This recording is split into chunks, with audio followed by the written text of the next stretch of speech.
Jongleur des mots, dompteur d'idées. Mathieu Bock-Côté, tout un spectacle cérébral. Alors, on regarde ce qui se passe en France en ce moment, on regarde ce qui se passe en Europe, on a l'impression d'être témoin d'une explosion politique. Partout, les partis nationalistes, diabolisés par le système lorsqu'ils sont qualifiés d'extrême droite, on connaît la formule, émergent. Et surtout en France, les élections européennes qui ont vu le Rassemblement national arriver premier aux élections européennes avec plus de 30% des voix. Si on additionne les votes du Bloc national, c'est près de 40%. Eh bien, s'entraîner des élections législatives pour le 30 juin et le 7 juillet. Et là, on voit une recomposition des droites en ce moment, l'émergence aussi d'un bloc uni à gauche, un bloc central qui est-il uni, est-il désuni, on le verra. Pour comprendre tout ça, parce qu'on en parle beaucoup au Québec en ce moment, nous recevons du Figaro Alexandre Devecchio. Alexandre Devecchio, bonjour. Bonjour Mathieu Bock-Côté. Ravi d'être Alors, avec on vous. regarde... Ah, de même. Alors, on regarde la situation en ce moment. On a l'impression que le premier élément qui marque l'actualité, bien qu'on viendra aux autres éléments, c'est une recomposition à droite qui était par plusieurs depuis longtemps attendue. On a l'impression que c'est peut-être en train de se faire avec d'un côté le Rassemblement national qui est premier, mais Reconquête, le parti d'Éric Zemmour qui pourrait s'y joindre, et une partie des LR avec Éric Ciotti. Est-ce qu'on assiste en ce moment à ce qu'on appelle l'union des droites en France?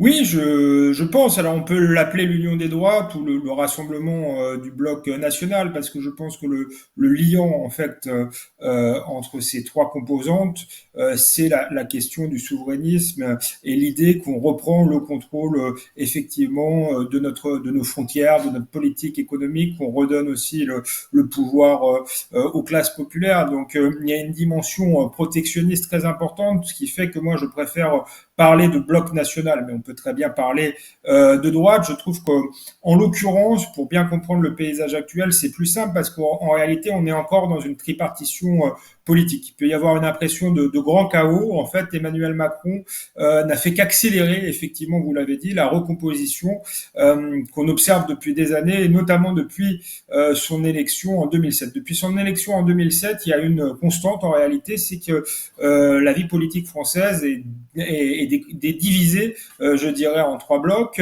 Un bloc de gauche, plutôt radical, fondé sur l'alliance entre la jeunesse des grandes villes et des banlieues, plutôt woke. Un bloc central, qui jusqu'ici était dominant, incarné par Emmanuel Macron, qui reposait sur un socle électoral composé notamment des retraités, des cadres, des professions supérieures, de ceux qu'on pourrait appeler les gagnants de la mondialisation, et enfin un bloc national dominé très très largement par le Rassemblement, le Front National, puis le Rassemblement National, qui se fondait essentiellement sur les classes populaires, mais c'était sans doute pas suffisant pour être majoritaire. On voit que ce qui change, c'est que ce bloc national est en passe de devenir majoritaire, justement parce qu'il est capable aujourd'hui d'élargir son socle électoral, de dépasser effectivement les simples classes populaires pour aller chercher un électorat plus inscrit effectivement à droite, mais effectivement une droite qui n'est pas n'importe laquelle, qui n'est pas le centre droit qui est avec Emmanuel Macron, mais une droite conservatrice ou une droite identitaire totalement compatible avec le projet du bloc nationaliste. Donc, d'une certaine manière, René Raymond parlait de la droite légitimiste, bonapartiste et orléaniste. C'est un peu obsolète.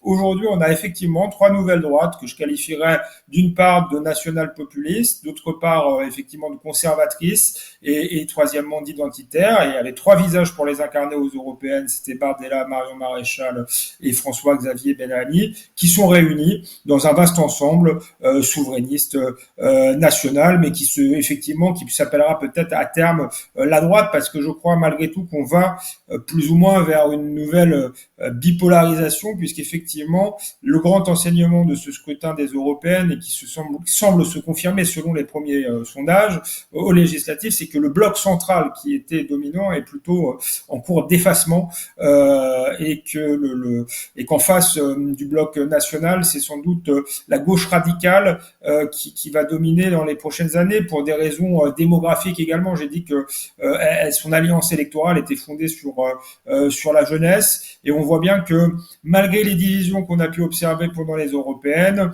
cette gauche radicale woke s'est très très vite reformée et sans doute va-t-elle être devant le bloc central, peut-être dès les législatives et sans doute dans les prochaines années. Donc on aura un affrontement effectivement entre cette gauche woke radicale et une droite, mais une droite qui sera plus du tout orléaniste, mais qui sera nationale, populiste et conservatrice. Alors, on arrivera bientôt à la gauche, mais simplement pour comprendre cette recomposition, il y a 1h30 environ, l'histoire s'écrit en temps réel, on a vu le leader des Républicains, Éric Ciotti, dire qu'il était favorable à une alliance avec le Rassemblement national. Il est contesté dans son propre camp. Plusieurs disent jamais, on ne fait pas d'alliance avec eux. D'autres disent, on veut conserver notre indépendance tout simplement et de tenir à l'écart et de la Macronie et du Bloc national. Alors, la question que je pose, c'est les Républicains, c'est un parti historique à droite en France. C'est l'héritier de la tradition gaulliste et centriste d'après-guerre. Est-ce que les Républicains sont en train d'éclater devant nous?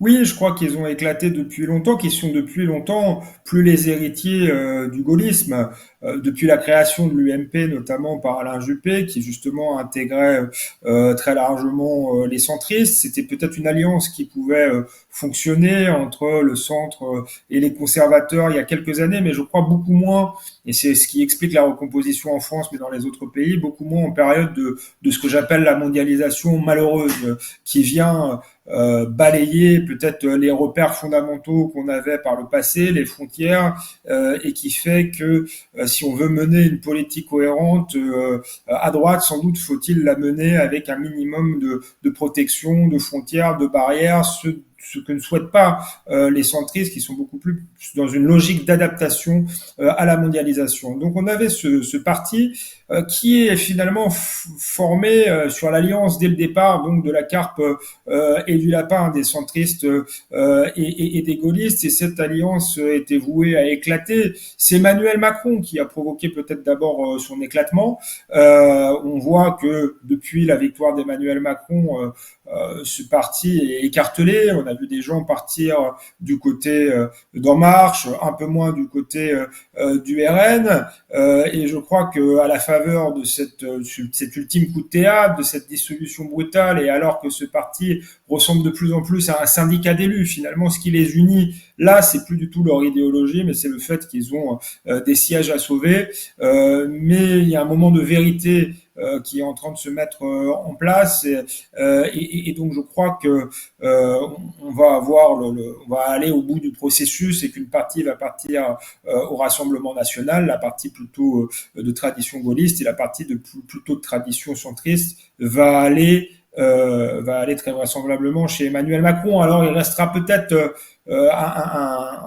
des irréductibles qui voudront rester sous la bannière OLR, mais ce sera un parti réduit à la portion congrue. Quand le chef du parti lui-même rejoint à notre mouvement, c'est quand même un signe très intéressant, et c'est surtout un signe intéressant pour le Rassemblement national, parce que je crois que le Rassemblement national ne peut pas gouverner seul. Moi, je suis très attaché au fait qu'il y ait un grand parti des classes populaires, mais effectivement, il fallait élargir à d'autres catégories, récupérer aussi des cadres issus de partis de gouvernement, et c'est exactement ce qui est en train de se passer aujourd'hui, avec d'un côté Marion Maréchal, qui était parti chez Reconquête, qui pourra être une cadre dans le Rassemblement national futur, en gardant sa sensibilité. Ce pourra être le cas également d'Éric Ciotti. Demain, je pense très fortement à François-Xavier Bellamy, puisque j'expliquais qu'il incarnait le visage d'une sensibilité très importante, qui est la sensibilité conservatrice. Il n'y a pas de raison qu'elle soit pas rassemblée dans ce grand bloc national. Donc ça va prendre un peu de temps, mais ça va même encore plus vite que ce que je pensais. Finalement, cette dissolution peut donner l'image d'un grand chaos, mais pour moi, elle accélère un processus qui était entamé de recomposition, et on va arriver finalement à une logique politique beaucoup plus grande peut-être qu'avant, où on avait des personnes qui étaient dans les mêmes partis, mais avec des idées radicalement différentes, puisqu'on avait un PS extrêmement radical d'un côté et centriste de l'autre. On avait une UMP avec des gaullistes d'un côté et des centristes totalement compatibles avec le centre-gauche de l'autre. Donc là, finalement, tout le monde revient dans des mouvements. Les individus reviennent peu à peu dans des mouvements qui correspondent à leurs idées, et je trouve ça plutôt sain, si vous voulez mon avis, Mathieu Bocoté, même si c'est vrai que la situation est chaotique. Il y a un rebondissement par jour en ce moment en France, ça se suit presque comme une série télévisée, mais tout cela a sa logique derrière le chaos apparent. Alors, passons de droite à gauche. On a vu les partis de gauche annoncer quelque chose comme une entente qui se revendique du Front populaire. Ça, c'est un clin d'œil à l'histoire qui est assez marquée. On avait eu l'impression pendant la présidentielle que LFI, le parti de la gauche radicale, n'était plus n'était plus compatible avec les écologistes, avec les socialistes, avec les communistes. Finalement, cette incompatibilité relative s'est décomposée, s'est dissoute, n'a pas tenu, et ils réussissent à se rassembler. Alors, que s'est-il passé sur l'autre côté de l'axe politique? Oui, moi j'ai jamais cru complètement à cette incompatibilité, de même que je pensais que Reconquête, LR version Bellamy et le Rassemblement national étaient parfaitement compatibles. Je pense qu'effectivement les écologistes, les insoumis et la gauche du Parti socialiste sont parfaitement compatibles. Alors de manière un peu provocatrice, je les appelle la gauche médine. Ils avaient pour point commun d'avoir reçu tous, alors ce rappeur antisémite. Donc, si vous voulez, c'est une gauche sociétale. C'est très drôle parce que elle se rassemble sous la bannière du Front populaire, mais là, on joue à faire des clins d'œil historiques qui n'ont plus rien à voir avec l'histoire. C'est un peu comme ceux de LR qui veulent soutenir Emmanuel Macron au nom du gaullisme. C'est totalement invraisemblable puisqu'Emmanuel Macron n'a rien à voir avec le gaullisme et eux n'ont rien à voir avec la classe populaire. Je vous l'ai dit, leur électorat, c'est la jeunesse des grandes métropoles. Et c'est la banlieue islamisée. Alors certes, sur le plan sociologique, la banlieue islamisée, c'est plutôt effectivement des gens de conditions modestes, mais enfin, ce qui les réunit, c'est une certaine vision de l'identité, une vision communautariste.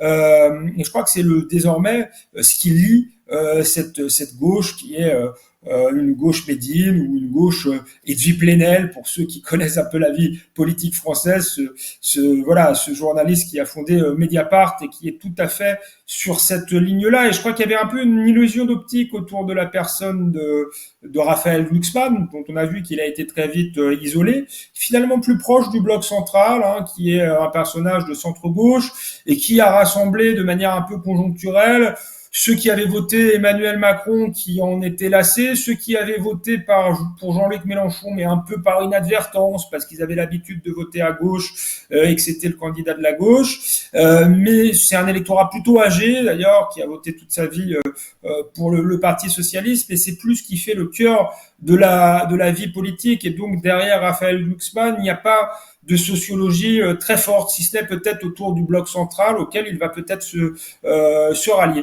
Donc ce qui se passe à gauche, c'est finalement, encore une fois, même si ça paraît chaotique, même si ça paraît surprenant, très très simple et très clair. Et bon, les élections européennes, c'est à la proportionnelle, donc on comprend que chaque sensibilité veut exister, mais dans une élection nationale comme les législatives, les sensibilités, ou plutôt les nuances d'une même sensibilité ont vocation à se rassembler. Alors, il y a un enjeu, cela dit, c'est que pendant la campagne des européennes, plusieurs ont accusé la France insoumise de complaisance avec l'antisémitisme, quand c'est pas d'antisémitisme directement. Or là, ce qu'on voit, c'est que cette question qui était apparemment centrale et insurmontable ne l'est pas dans la composition de ce bloc de gauche. Est-ce que la gauche traite désormais l'antisémitisme comme un point de détail? Oui, tout à fait. D'ailleurs, je vous parlais du point commun qui était Médine, qui est quand même quelqu'un qui fait des chansons antisémites et flirtant avec l'islamisme. Donc de là à dire que non seulement l'antisémitisme est un point de détail, mais est un point qui désormais lie la gauche avec l'islamo-gauchisme, c'est un pas que je franchirais pas tout à fait, mais c'est tout de même une réalité. Quand on est communautariste, eh bien, on finit par pencher quand notre base sociologique, on cherche une base sociologique qui est antisémite, parce que dans les banlieues islamisées, malheureusement, il y a beaucoup d'antisémites, eh bien, on est, si vous voulez, contaminé. Mais ça montre, si vous voulez me faire dire que cette gauche est d'une très grande tartufferie, je peux vous le dire. C'est vrai que c'est une gauche qui a moralement disqualifié la droite, lui a interdit pendant des années toute alliance avec le Front National, précisément autour de la question de l'antisémitisme, parce que c'est vrai qu'à l'époque, faut bien le dire, Jean-Marie Le Pen avait des propos antisémites et flirtait avec certains mouvements antisémites. Mais en tout cas, elle a fait la morale pendant des années, et là, elle ne s'embarrasse d'aucune morale, d'aucune vergogne. Mais je crois là encore que c'est cohérent, parce que je vous le disais, je ne sais pas s'ils sont antisémites, mais ils ont quand même un point commun, c'est l'anti-occidentalisme.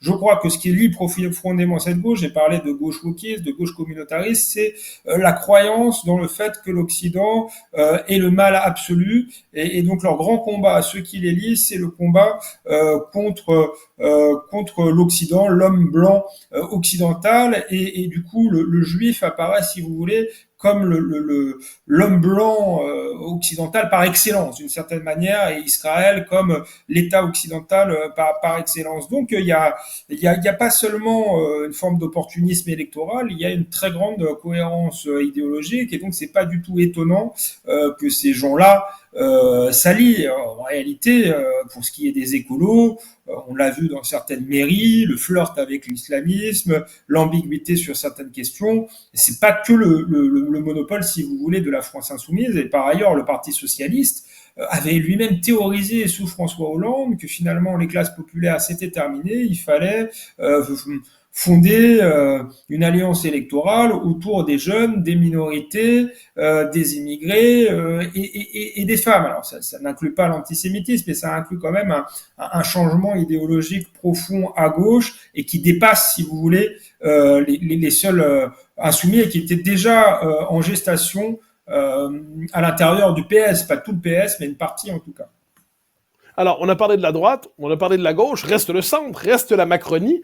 Emmanuel Macron disait dans le Figaro Magazine aujourd'hui, si je ne me trompe pas, qu'il croit que les Français vont revenir vers lui, qu'ils se sont encamaillés en quelque sorte en votant Bardella. Et là, l'heure est venue de revenir à la maison. Le bloc central, et là on en voit les arguments utilisés. Bruno Le Maire, ministre de l'économie, dit par exemple de l'alternative du bloc national, Bardella, que ce serait honteux de le rallier. De la même manière, Gérald Darmanin dit que ceux qui ont décidé de signer une entente avec le Rassemblement national, on parlait d'Éric Ciotti, des Républicains, c'est finalement les accords de Munich bis. Donc, est-ce que le bloc central, pour se sauver, décide de mobiliser à son tour, de manière maximaliste, l'imaginaire antifasciste?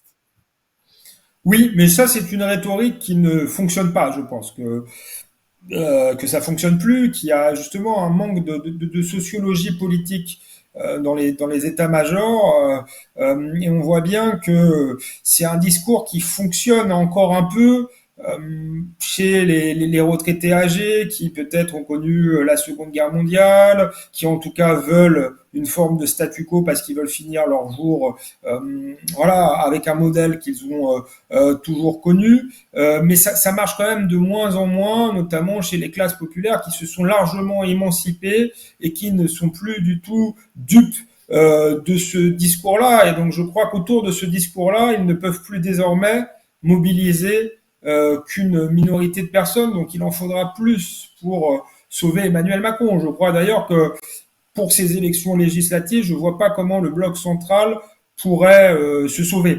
Parce qu'il a de moins en moins de poids électoral. C'est pour ça que je parlais des retraités. C'est ceux qui votaient le plus en France. Ils continuent à voter beaucoup, mais pour des raisons démographiques, la génération du baby-boom perd du poids électoral. Par ailleurs, il y avait avec les retraités, la France qui allait plutôt bien. Malheureusement, la France va de plus en plus mal, que ce soit sur le plan culturel ou sur le plan social. Donc, sur fond de paupérisation économique et de déclassement culturel, si vous voulez, les Français adhèrent de moins en moins à ce discours et sont de plus en plus à demander une forme de protection culturelle et sociale. Donc je crois que c'est un discours qui ne peut pas fonctionner sur cette élection législative. Alors peut-être qu'Emmanuel Macron mise à plus long terme, c'est-à-dire que on sait très bien que dans une période de recomposition, c'est comme dans une période de révolution, il y a des moments où la révolution avance, puis il y a des périodes de contre-révolution. On l'a vu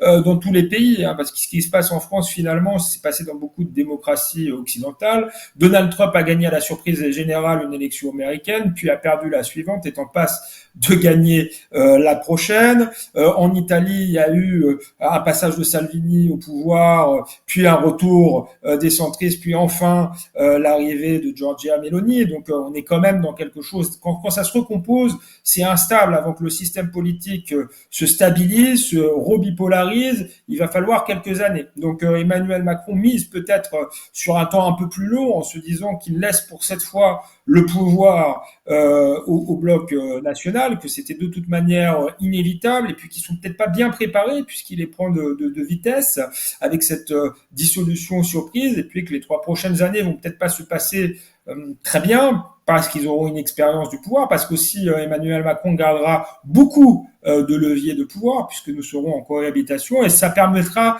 peut-être au bloc central de revenir pour la prochaine élection. Ça, c'est tout à fait possible. Maintenant, je crois qu'à long terme, pour des raisons que j'ai indiquées, parce que je crois, moi, à la sociologie, si vous voulez, je crois que la politique, en réalité, souvent part du bas et pas du haut. Les idéologues ont leur importance. C'est en partie mon métier. Quand je dis idéologue, c'est quelqu'un qui s'intéresse aux idées. Les idées dans le débat public ont leur utilité, mais je ne crois pas qu'elles font tout, si vous voulez. Ce qui fait l'histoire, c'est la réalité des Français. Donc la réalité va pas changer dans les prochaines décennies, hélas d'ailleurs, parce que notre pays est en grave déclin.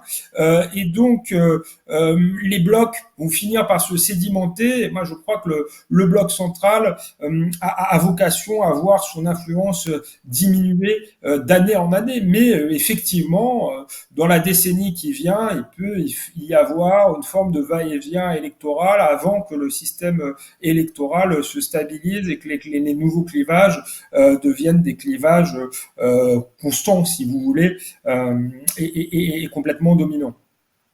Alors, il nous reste 1 minute simplement. Question, est-ce que vous faites des prédictions? Osez-vous risquer une prédiction pour les élections législatives du 30 juin et du 7 juillet? Est-ce que, selon vous, on va assister à l'émergence d'une majorité du Bloc national? Et donc, est-ce que le Bloc national va finalement exercer le pouvoir en France d'ici quelques semaines?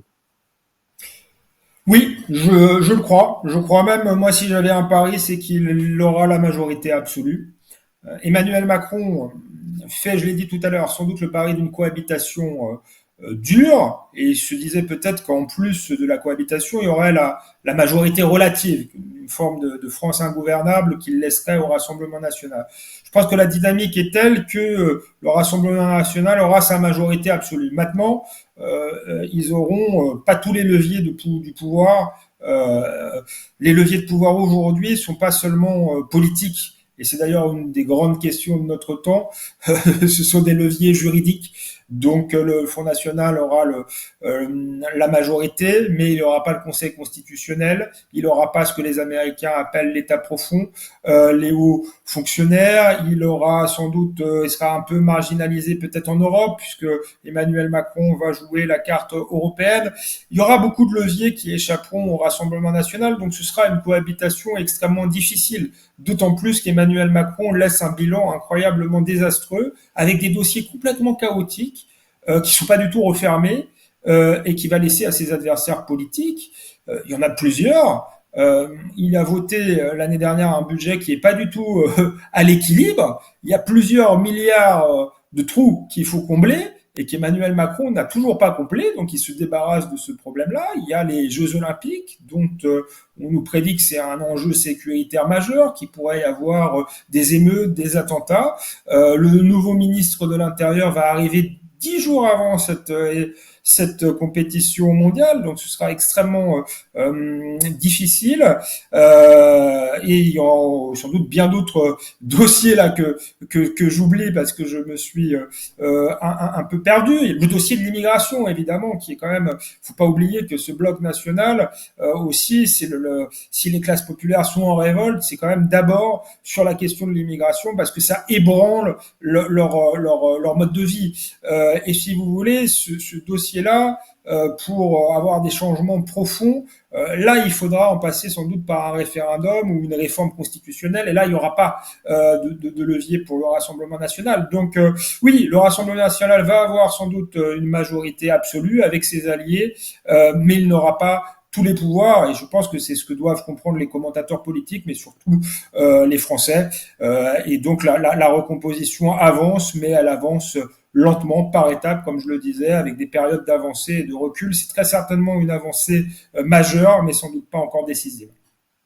Alexandre Devecchio du Figaro, vous êtes l'auteur non seulement des Nouveaux Enfants du siècle, mais d'un autre livre, vous annonciez un peu tout ça, Recomposition, il y a quelques années. J'invite ceux qui nous écoutent à lire ces ouvrages qui ont la vertu d'annoncer les choses avant qu'elles n'arrivent. C'est toujours plus fort quand même que de les commenter après qu'elles ne surviennent. Alexandre Devecchio, merci. Merci beaucoup Mathieu Bocotet.